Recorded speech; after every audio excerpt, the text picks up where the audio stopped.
Hey, everybody. This is Nathan Warnock. My wife, Andrea, is, let's say there's been a recent opportunity for corrective parenting in our home. So she's off taking care of that so that I could get things cranked up here. So, welcome to our Sunday Night Live. This is a show that we do every Sunday night, most Sunday nights. Where we just have an opportunity to connect with you guys as the folks who are part of the Marriage by Design community and are champions for marriage or people with questions about marriage. This is really our opportunity to connect with all y'all. So that's what we do here. Usually a pretty short show, might be 25 minutes, maybe half hour. But basically the format is we'll take a few minutes and talk about some topic that has been on our minds over the course of the last week, and then we usually will go over one or two questions that we've received from the viewership or from other folks in our sphere of influence, things people are asking about. There she is, right there. I told everyone that you had an opportunity for corrective parenting, and that was keeping you. Yes, struggling with our 4-year-old. Anything you want to say about that? Nope. Okay, great. There's no hope for people with 4-year-olds. I think that's what we can take away from that. True. No, it's good. Well, welcome, babe. So I was just telling everybody the format. Yep. So maybe, babe, tell us about what's been going on in your and my life this week. We just celebrated our 16th wedding anniversary. Yeah. We got married in December of 2005 because we were planning on getting married in the summer of 2006, but we found out our church was going to have like scaffolding all over it. Construction. So we moved it up, which was a great decision. Where are you at, babe, by now on the winter, the Christmassy anniversary? Are you like on or off on that right now? Well, I did not want a Christmas wedding. I didn't want anybody to associate our wedding with Christmas. Oh, there's a whole story on that. It just happened to be in December because it needed to be. It's fine. It just makes for a lot going on in December. It is kind of nice to have. There's part of me is like, it's kind of nice to have a winter anniversary because then when you want to get away for your anniversary, you can escape the cold and go somewhere warm. Whereas if you have a summer anniversary and you want to go somewhere warm, you're like going from hot to hot. Right. So it's what it is. It's fine. When I go places with you, babe, I'm always going from hot to hot. All right. What? This is like daily, minute by minute life. This is exactly how it goes. I say something and Nathan always comes back with something.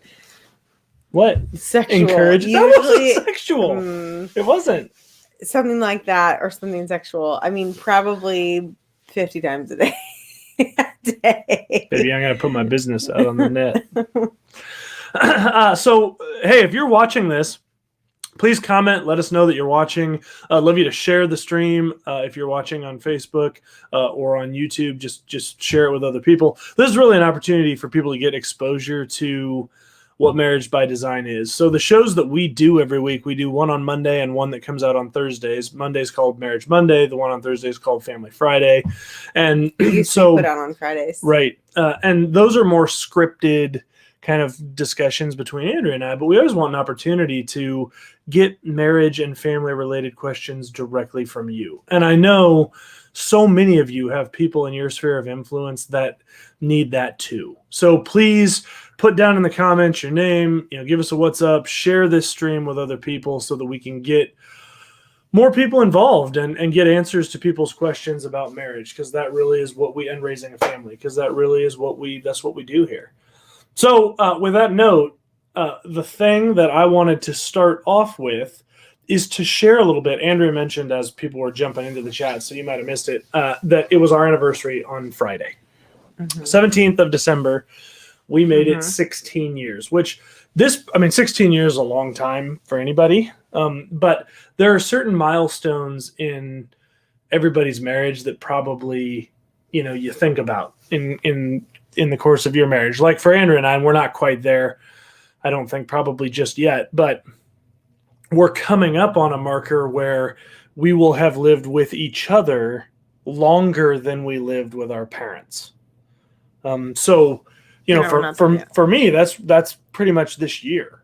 I mean, because I moved out of the house younger than most, due to my family moving around, some other things. But yeah, that's probably a couple more years yet for you. But this year for Andrea and Nathan in particular marks kind of an interesting shift for us in that if you know anything about our story, our marriage was a disaster for the first 8 years. And really, anyone would say should have ended at that back in 2013.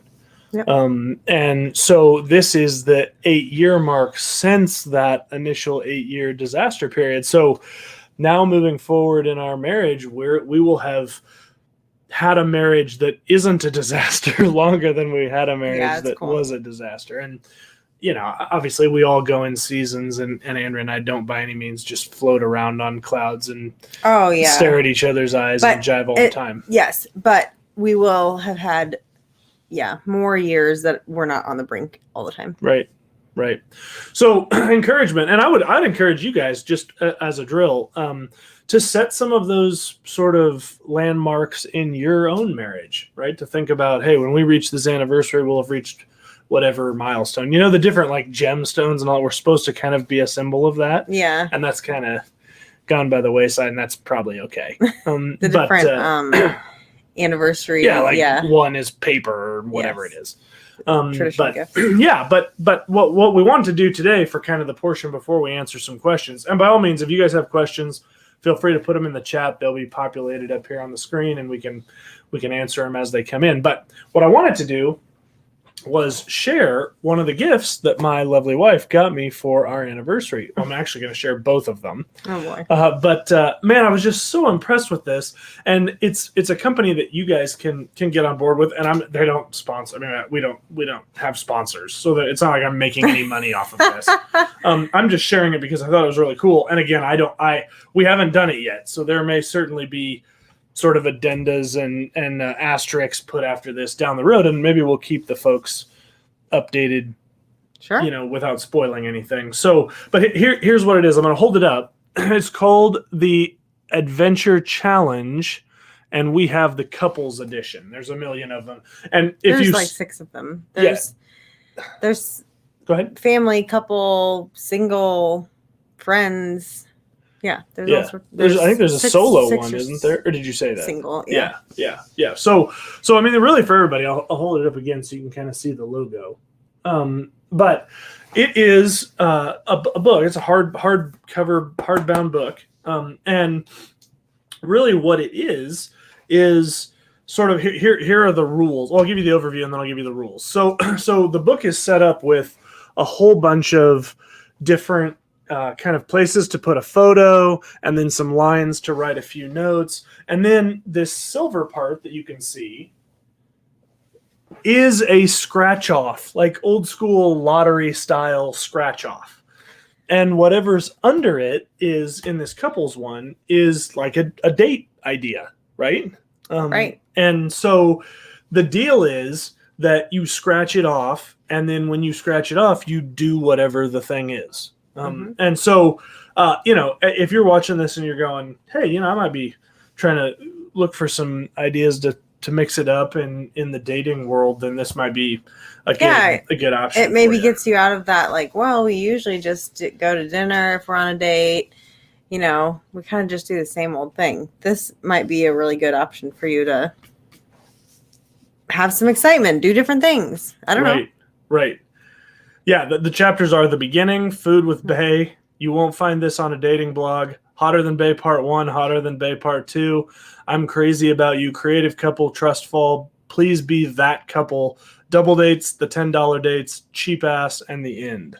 So to give you an idea, if you're thinking of ways of spicing it up, check this out. And again, we haven't done a single one yet. I got this book from Andrea 3 days ago. Yeah, so the way it goes is, you scratch that off. You do the thing. One of the rules is if you scratched off, you have to commit to doing it. Right. Not necessarily that day, because you might want to get some supplies or whatever. But and then you can write about it. You can take one of the gifts that came with it, or that I bought for him, was one of those instant cameras, so we can just take a picture and put it on the little picture place, and then you have a little book that gives an idea of what you did on that date. Right. So it looks like a lot of fun, and we'll keep everybody updated on this. And again, we're not getting any money from these people. We're paying them money. But I saw it and I thought, man, this is such a cool idea for mixing it up. Because how often, if we're honest, couples out there, how often do you go, okay, we've got a date night coming up, and if you're the one responsible for planning that, it's easy to start going like feeling totally put on the spot, right? Where it's like, I can't think of anything to do, so let's just have dinner and watch a movie, right? And that's okay. I mean, I'm not knocking that, but if you're wanting to spice it up a little bit, this might be a good way to do it. Now, if you are a married couple, oh boy, and you want to spice it up a little bit, allow me to show you the other book that Andrea got me for our anniversary, because Andrea knows how to pursue my heart at the most intimate levels. This is by the same company, and I don't know if it's going to show up on the screen or not, but what the cover of that says is The Adventure Challenge. Oh, we are in bed on Facebook Live, and anyone can scroll past, so. Yeah, that's right. Well, I'm not gonna. So here's what we did. No, I'm just kidding. I'm not going to go into detail. In fact, we don't even know because we haven't done any of these yet. So let's hurry up and get off this live stream. So anyway, no, but this book it's the same thing, right? They're all set up exactly the same, and you've got a spot for a picture, which that part's a little odd to me. But there's a part to write, about your experience, and then there's the scratch off thing, and I mean, not to put too fine a point on it. It's called the Adventure Challenge in Bed. So there's that. So for married couples that are looking for, and it really is pretty cool. And I'm not even going to read the chapters in that one. You got to check that out on your own. But I mean, look, we've made no bones about the importance of sex in our marriage and in all marriages, and the importance of pursuing each other in that area. And keeping it changed, just like you have to be adventurous with dates, you need to be adventurous in that area too. Right. And did you want to let the secret out of the bag with regards to the other one you got and talk a little bit about that while we're on the topic? Oh, sure. I also bought one for our family. Yeah. Our kids aren't going to watch this. I also got one for our family. There's a family one. And that I'll give them for Christmas, and I'll regift the camera that I gave Nathan for the couples edition one to the family.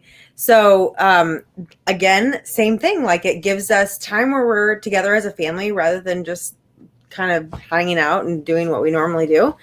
It gives us something exciting to do, something different, and together as a family, and building those memories and experiences are really important for both Nathan and me. And so just doing those adventure challenges together as a family. I'm really excited for that too. Right.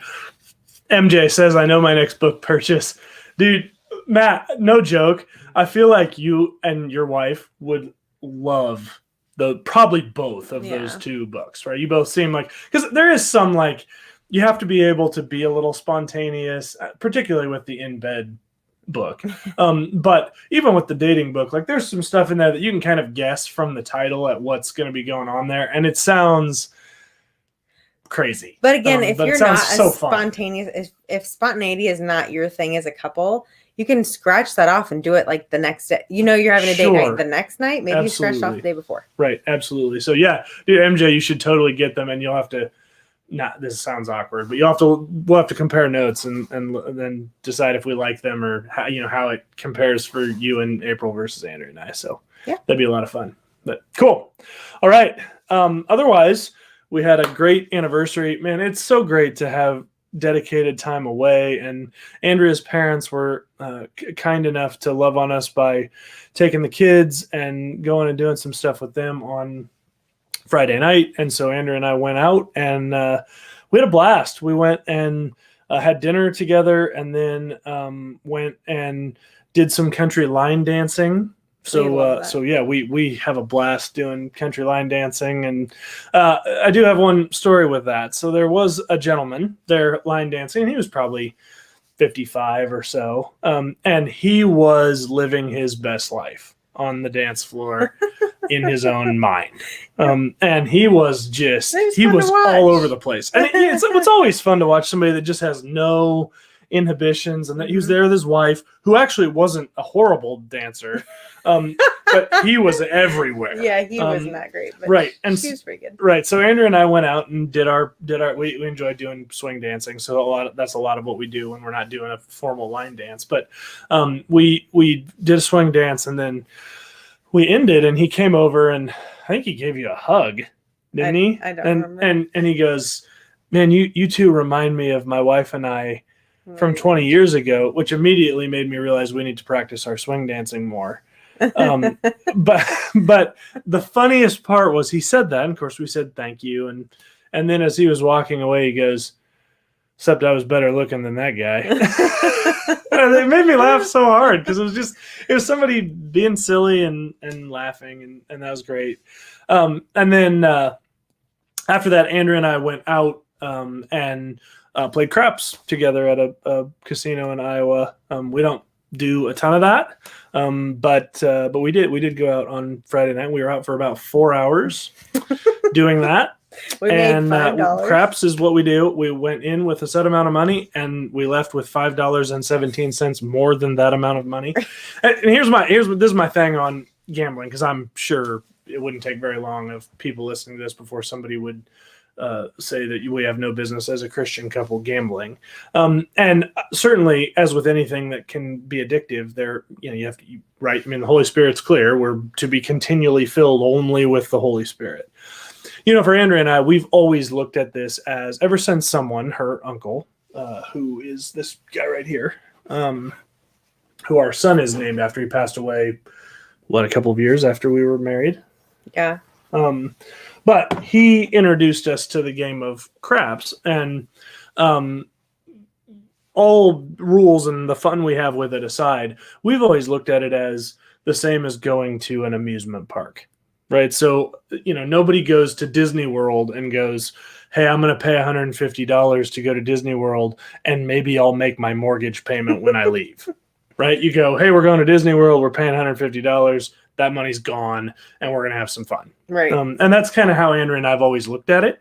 And so, we go in with a set amount of money, and once that money's gone, we leave. And frankly, if I'm honest, that's probably one of the draws for us to craps, because craps is a game that you can draw out for a really long time if you're not trying to make money, which we're not. So anyway, yeah, we had a lot of fun doing that. This old couple, 16 years, our anniversary date, we left the house at 4:30, met with our mentors couple first. Seemed like, and very good friends of ours. We've talked about Tim and Carla. They've been on our channel. Frank, it was perfect for us to meet with them first. Super poetic, because were it not for them, we definitely would not have made it to 16 years. So we met up with them at 5 just to hang out for a little while. And then we had dinner at 7. Yep. And then we went dancing for a couple hours. 9 to 11 o'clock ish. Yeah. And then we went and played craps until 3 o'clock in the morning. Yeah, we got home at just before 3:30. Yep. And then got ready for bed. It's great. I loved it. So we had a blast. But it was such a that's like a once a year thing for us to go have a day, like the full on newlywed 12-hour date, almost a 12-hour date. And it was awesome. So that's what we did for our anniversary. So that's the catch up on the week. Cool. And now we got Christmas, and you know how I feel about Christmas. He loves it. I do love it. Good. So let's transition a little bit. So we have a comment here. I just like to put these up. Marta, party animals. Yeah, well, I've said to a few people, we gotta have our party now before our party crasher comes crashing in. Yeah, I gotta get off the screen for that. Right and there. Ruins our baby. Yeah, the baby, before it ruins our party days for a little while. Yeah. Anyway. So thank you, Marta. And you were distracted by nothing. Well, I was trying to make a joke, and then the joke wasn't coming together, and so I just left it. And all in your head. That's right. Right. So yes, party. I mean, if there's one thing you know about families with, Marta, you know this. For families with 4 or 5 kids, nobody parties like parents with 4 or 5 kids. So, all right. So let's transition to some questions. And by all means, if you guys have comments or questions, you've seen it, we will throw them up there. So fire them away in the comments as you feel like you want to do it. But we're going to answer a question. Andrea has a question for me, and then I have a question for her. Okay. So we've been doing a series on sex. I was hoping you'd talk about that.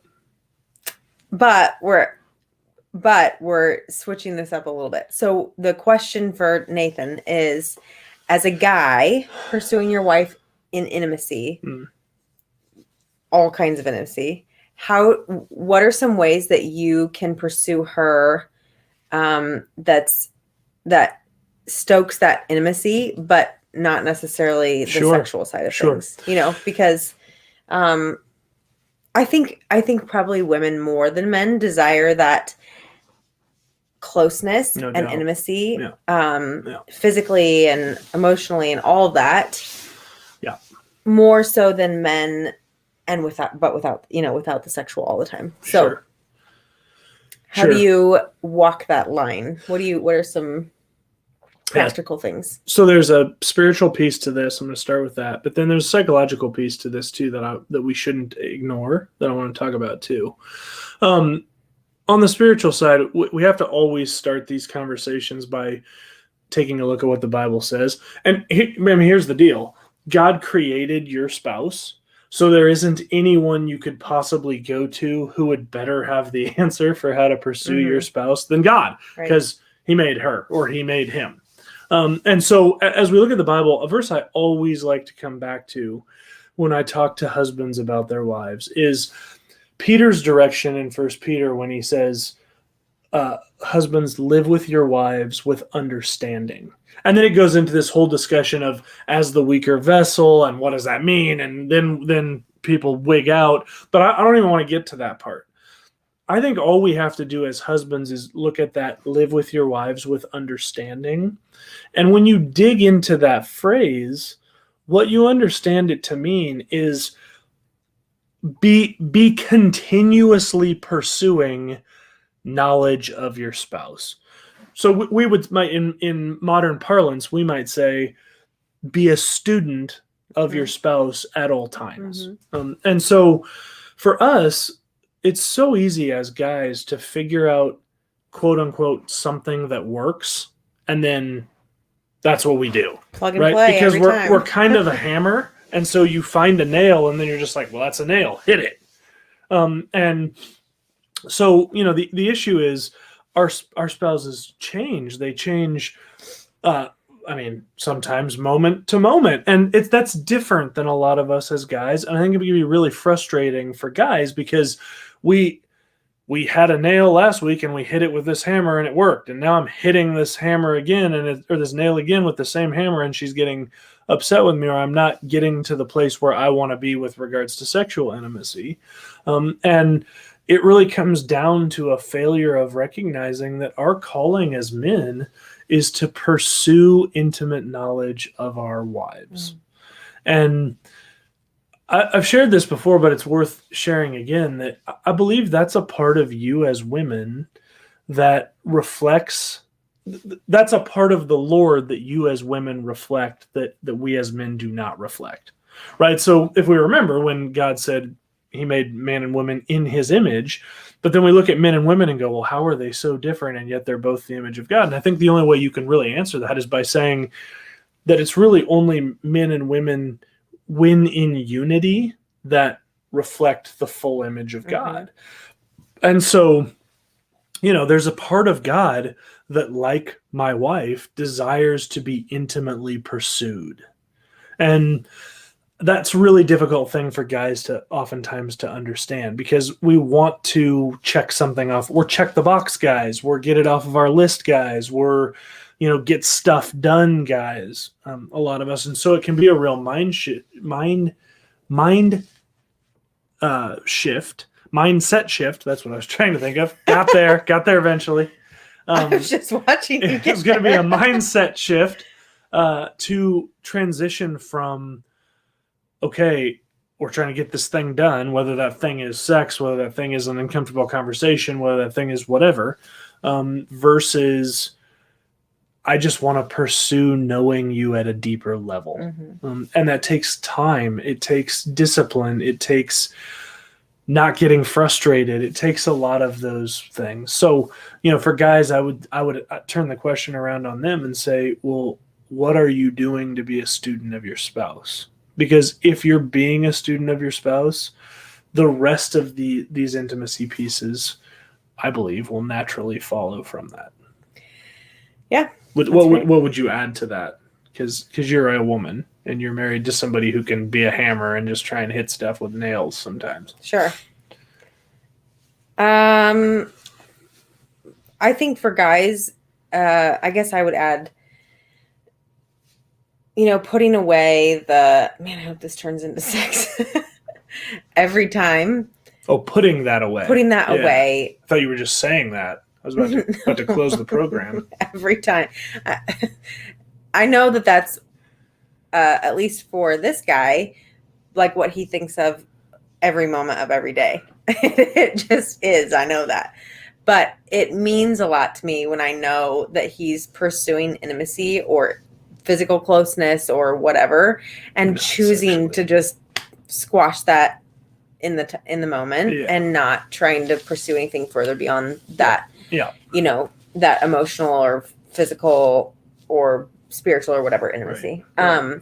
So because I don't have the sexual drive that he does. So and I do want intimacy without being pursued that way sometimes too. Sure.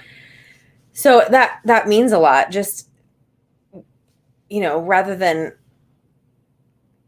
thinking, oh, what can I do to get in her pants? Think, what can I do to get in her heart? Right. And leave the pants thing alone for sometimes. So leave the pants off. Keep your pants on. For God's sakes, keep your pants on sometimes. No, it's really good. And it took me way too long to figure that out. And really long enough that there was a lot of hurt that you and I had to overcome in the sexual area because of the way I had done a poor job of pursuing your heart non-sexually. So don't be me. I think that's what we're saying here. Yeah. Okay. Then question with the time that we have left, which is -1 minute and 6 seconds. I think we need to just say we're going to go however long we go, I guess. So the question is, slipping my mind. It was about Christmas. I didn't let Nathan know the question beforehand, but he let me know. It was about Christmas and gifts and all that. Yes. Okay. So thank you, babe. Appreciate that. So this is a question that we hear oftentimes from typically young Christian families, is something along the lines of, should we have a family tradition of just not doing gifts at Christmas because it's a distraction from the concept of celebrating the birth of Christ? Right. So that's the question. Over to you. What do you think? Well, we've struggled with that too. So there was a time where we had some very deep discussion about, is it really right to, Christmas is just very commercialized. I mean, any holiday has become very commercialized, very, reasons to spend your money and get the focus off of the true reason for what you're celebrating. And I don't even mean just Christian holidays, 4th of July and Memorial Day and all that sort of stuff. It just seems like it's all about food and fun. Right. And so we went over that, I don't remember how many years ago, where I was saying, I certainly don't want to take the whole gift thing away from our kids, because that is fun and they do need new things sometimes, new toys and all that. But how, it is a distraction from what we're celebrating what we are, quote, supposed to be celebrating at Christmas. And, maybe we just give them gifts like throughout the year. But then that gets hairy, because what do you do with grandparents and aunts and uncles and all that who are like, we do gifts, we do the normal Christmas thing, Right. And so I felt like then that would be leaving us out of that stuff. And we knew a family growing up who chose to not celebrate Christmas in a commercial way. They didn't do any gifts at all, and they really stayed away from the family that was their family that was doing the traditional Christmas thing with the gifts and all that. And their kids were very bitter about that, even as adults. Yeah. And struggled in their faith. I don't know where their kids are at now with their faith, but and it's not like that was the only reason they struggled in their faith. But that was definitely a pain point and a bitterness that they carried into their adulthood. And I can see why. You come back to school after the Christmas holiday, everybody's talking about their gifts, and you have nothing to you're the jealousy and not that that's the reason that we do things as parents, but sure. Anyway, I can see the struggle with that. Yeah. And then you're missing out on family stuff. So we prayed a lot about that, and we just really came to the point where we realized we celebrate Christ's birth all throughout the year. In fact, we put probably more emphasis on Christ's birth all the other times of year in our home, except for Christmas. Because for us, Christmas, yes, we say we're celebrating the birth of Jesus, and we do talk about it a lot, but we talk about it way more outside of Christmas, because Christmas is, for us, a lot of giving and thinking of others and receiving, right? And the Christmas tree and the lights and fun family things that we get to do together, and creating memories and experiences and all that sort of stuff. Everything that goes into Christmas, like the nostalgic Christmas thing, we do it all. And we came to a lot of peace with that, because we live our lives the rest of the year really recognizing and talking a lot and reading a lot about Christ and the importance of God sending his son to the earth, and how that is what the Bible is about. Right. That's what our lives are about. Right. Yeah. I don't want this to be contentious at all. It's just, to me, it's a bit fraudulent to point fingers at the commercialization of Christmas with regards to the baby Jesus thing. I mean, remember the story of baby Jesus? The shepherds were out in the field, which is a indication that it was probably summer when Jesus was born. So, right, it's hard to point at, now, the story of Jesus, not fictional at all, 100% historical. Right. Side note, so's the origin of Santa Claus. So my point is, like, it's a bit disingenuous, I believe, for us to go, hey, this whole Santa Claus and commercialization of Christmas thing is hijacking the birth of Christ that didn't take place in December, but took place sometime in the summer. And if you're wondering, well, then why do we celebrate it in December? You should look that up, because I think that is an important piece of all of this. And the point is not banging on don't hear me as banging on celebrating the birth of Christ. That's a critical piece. But as parents, we absolutely better be celebrating the birth of Christ more than 1 month out of the year. Right. Because if that's all we're celebrating, the birth of a portion of the Trinity that we worship, who chose to set aside godhood in order to come down to earth as a baby boy, be raised in the filth and sin and pain that is human life on earth, just so that we could spend eternity with him and his Father in heaven, and we give him a couple of weeks or maybe a month out of the year. That's an absolute crying shame. And it's also not very smart of us as parents, because I don't care if you take all your kids' toys away in December, unless your kids are blind, deaf, and you lock them in a closet, they're going to get a healthy dose of the commercial Christmas thing, right? People are going to have lights. They're going to have all the other stuff. Channels run Christmas stuff all the time, stores, all the rest. Right. So we kind of see it as like Christmas is two things. We're celebrating the birth of Jesus, and we're doing the nostalgic Christmas thing too. It's kind of two things. It's sort of separated out. And the birth of Jesus has nothing to do with lights and presents and all that. Yeah, I mean, you can tie in that he was a gift, right? I mean, Of course, you can do that sort of thing. To me, that's fighting a bit of an uphill battle because the kids, at least I did, and maybe your kids are better than me, they probably are, but you kind of do the like, oh yeah, I know, now give me the present. Right? I mean, it can be that way a little bit.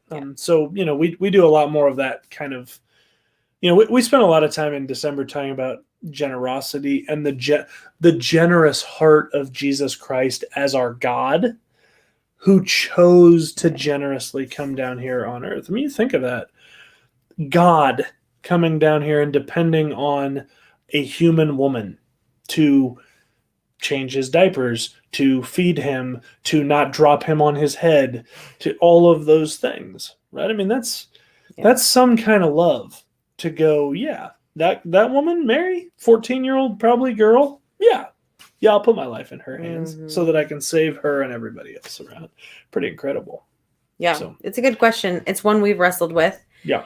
And just have come to a peace with that with the Lord. Right.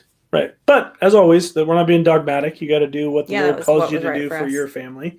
And love to hear it. So if you have thoughts or comments on that, love to have you put them in the comments below, either on YouTube or over on Facebook. We'll address all those, either in writing or if we need to address them in another Sunday Night Live, we'll do that. Great. Speaking of, next week, the 26th, we will probably not be having a Sunday Night Live we will be celebrating Christmas with Andrea's side of the family, which will be awesome. But the following Sunday, which will be the first Sunday in 2022, we should be here, back at it. Great. All right. Looks like, made it perfectly on time. So with that note, we will close out. Guys, thank you so much for joining us. As always, we wouldn't be here without you, the community. Yeah, love the comments. Love to have you share the stream. And we will have an episode coming out tomorrow morning where we talk about some things that we've learned over the last 16 years of marriage. So hope you guys enjoy that. Until then, remember, God is for your family. Have a great night.